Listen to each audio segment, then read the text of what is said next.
Fala pessoal, vamos falar um pouco rapidinho aqui sobre este livro, Os Contos de Beedle, o Bardo, né?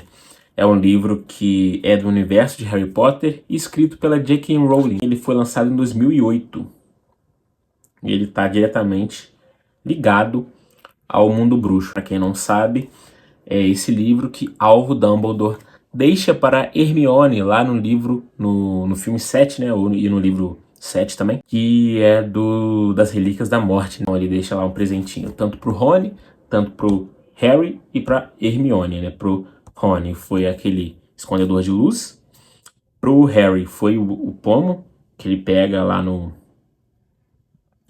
primeiro jogo de quadribol dele. E para Hermione deixou esse livro, né, Os Contos de Biddlebardo. Esse livro, né, ela consegue entender várias e várias coisas, né, tipo sobre as Relíquias da Morte, por exemplo, ou sobre alguns contos que o Rony também fala, que a mãe dele, né, falava ou lia para ele antes de dormir, né, durante a noite e tal, antes de dormir, e lia para ele. Então, esse livro é legal, ele tem 5 contos. O primeiro conto é O Bruxo e o Caldeirão Saltitante. O segundo conto é A Fonte da Sorte. O terceiro conto é O Coração Peludo do Mago. O quarto conto é Babbit e a Coelha. A Babbit e a Coelha e o seu toco gargalhante. E o quinto conto é o Conto dos Três Irmãos. O Conto dos Três Irmãos fala sobre as Relíquias da Morte, por exemplo, para virar o Senhor da Morte. Que dá origem ao filme O Livro 7, ao filme 7 e 8, tanto o filme Relíquias da Morte parte 1 e parte 2. E o mais interessante desse livro é que contas com comentários do Alvo Dumbledore, né, em relação aos contos que aqui existem. Então, cada conto que aqui tem, o Alvo Dumbledore vai lá e faz um comentário logo em seguida, para ele poder esmiuçar, obviamente, em relação ao mundo bruxo. Porém, cada conto desse a gente consegue levar como é que pode falar, né? Uma lição atemporal, principalmente com o segundo conto, que é o da Fonte. Eu não vou dar spoiler para vocês aqui, mas o conto da Fonte é simplesmente maravilhoso, maravilhoso. A Fonte, ela vai realizar desejos, então 3 amigas vai lá e vai tentar subir juntas até a fonte, né, na escalada da fonte, para tentar lá chegar primeiro e pedir, né, os desejos e tal. E é interessante como que isso coloca até pra gente hoje em dia em relação às nossas vidas, porque a gente acha que vai, né, realizar desejos e tal, mas tá tudo aqui dentro. É o único spoiler que eu posso dar, que eu não vou dar spoiler para não estragar, é a experiência de vocês lendo cada conto. Mas essa parte é muito interessante. E o conto mais famoso, né, que eu vou falar um pouco mais sobre ele aqui, que é As Relíquias da Morte, né, que fala sobre os 3 irmãos que encontrou a morte no caminho. Eles pediram para a morte cada, né, um artefato, então um irmão pediu a varinha mais forte do mundo, que é a varinha de sabugueiro, que o núcleo dela é de coração de testralho, se eu não me engano. O outro irmão pediu a Pedra da Ressurreição, porque ele queria ver a sua amada, que já tinha falecido, então ele ficou, cara, eu tenho que ver ela, eu tenho que ver ela, eu tenho que ver ela, então me ajuda, deu a Pedra da Ressurreição pra, né, poder ressurgir e ver a amada dele. Porém, um fato interessante é que a Pedra da Ressurreição, ela não faz ressurgir a pessoa, correto? A Pedra da Ressurreição, ela faz com que a alma da pessoa volte e conversa com você. E ela não vai ressurgir todo mundo. Ela vai ressurgir quem foi importante para você durante a sua vida. Então, por isso que no Harry Potter, lá, quando ele usa a Pedra da Ressurreição, por exemplo, no filme 8, aparece o Lupin, aparece o Sirius, aparece a Ninfadora, o pai e a mãe dele. Então aparecem pessoas que foram importantes pro Harry durante a caminhada dele ao longo até chegar nos finalmente, né? Então não aparece todo mundo. Então isso é um fator da Pedra da Ressurreição. E o outro pediu, né, a Capa da Invisibilidade, que inclusive, um outro fato curioso, né, que é a Capa da Invisibilidade, né?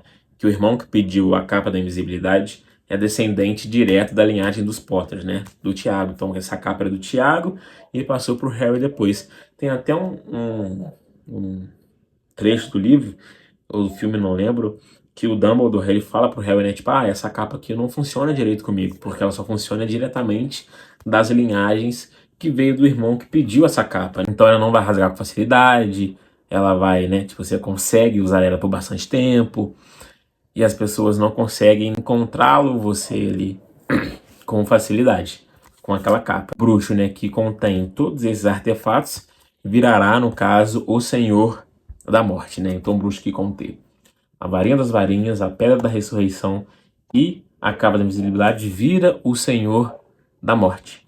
Então, é completamente legal esse conto.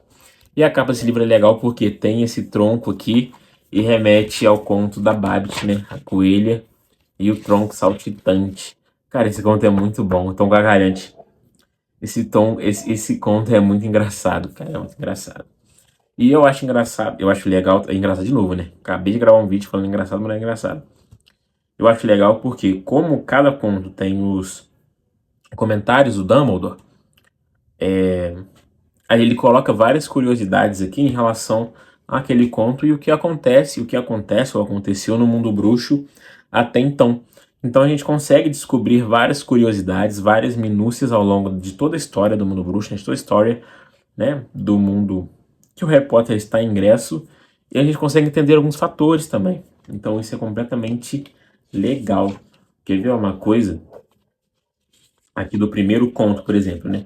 O primeiro conto, ele... Eu sempre esqueço o nome, é o Bruxo Caldeirão Saltitante, né?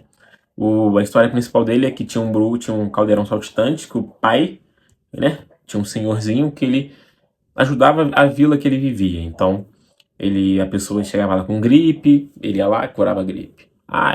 Não sei o que, chegava com catapora, ia lá e curava. Aí curava, entendeu? E fazia bom grado para a rapaziada. E quando esse senhor morreu, ele deixou o caldeirão pro filho dele e pro filho dele continuar a fazer o que ele estava fazendo. E só que ele não gostava disso, não queria fazer isso, então ele não ia fazendo e o caldeirão começou a ficar puto, né? Começou a ficar bolado, tipo, vai fazer, continuar e tal, porque isso é uma coisa que, né, faria e tal, etc, etc, etc. E aí tem os finalmente da história que eu não vou contar porque você tem que ler. Aí nos comentários de Dumbledore, ele coloca várias ponderações em relação ao mundo bruxo, por exemplo. Porque ele fala, né, que quando o Beedle Bardo escreveu isso, por exemplo, né, porque essa história era muito contada antigamente, só que era contada diferente. Então, quando o Beedle e o Bardo o Beedle, né, colocou para escrever esse conto, ele colocou de uma maneira mais lúdica, para com que as crianças leiam e entendam o cerne da história. Então tem todos esses acontecimentos, né? E tem esse fato aqui, que eu vou ler aqui para vocês quando o Dumbledore coloca, né?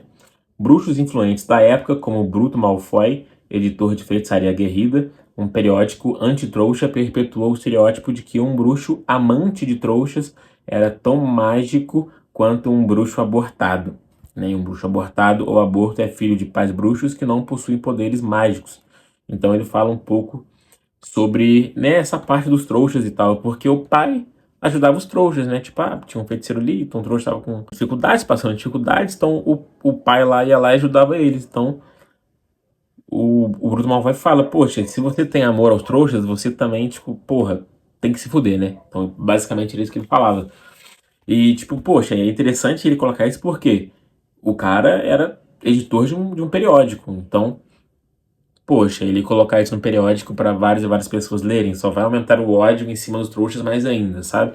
Então são fatos interessantes que a gente consegue perceber aqui lendo os comentários de Alvo Dumbledore. Então esse livro é muito legal, ele faz parte daquela trilogia, né?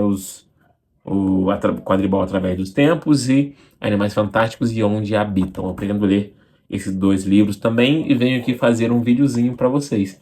Esse livro é bem curtinho, cara, ele é bem curtinho. Ele tem 107 páginas, né? Porque essa edição aqui tem algo sobre o negócio da Romênia lá, que a J.K. Rowling participava, né? Na época, né? CHLG. Mas esse livro aqui é sensacional.